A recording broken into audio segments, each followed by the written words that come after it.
Many Americans suffer from disabilities, some from ones that you could see and some from ones that are invisible to the naked eye. These are called invisible disabilities. And so these invisible disabilities, while you can't see them, it's incredibly difficult for people to perform major life activities such as working because their physical or mental ability to perform is greatly diminished by these disabilities. Some examples are sleep disorders, digestive disorders, various injuries, chronic pain, chronic fatigue, other medical conditions that aren't immediately apparent to the eye, but that affect your ability to work on a day-to-day basis, and it's so frustrating.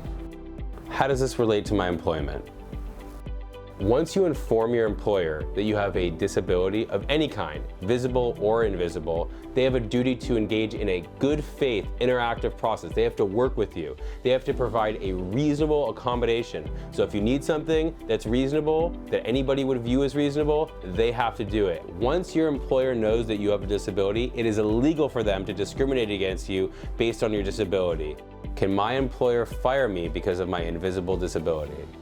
Your employer cannot fire you because you have a disability. There are few exceptions. If an employer has less than 5 employees in California, they are not subject to the disability protections of the Fair Employment and Housing Act. The other limitation is if the employer does engage in a good faith interactive process and simply cannot find a way to reasonably accommodate your disability, they're not required to keep you around. Should I tell my employer about my invisible disability?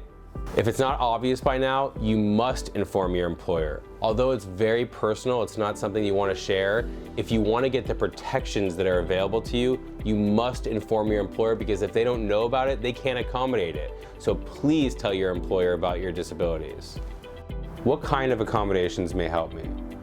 You need to talk to your doctor. Your doctor has the best insight into your disability and will be able to provide advice to you and your employer on the best accommodations possible so that you can do your job.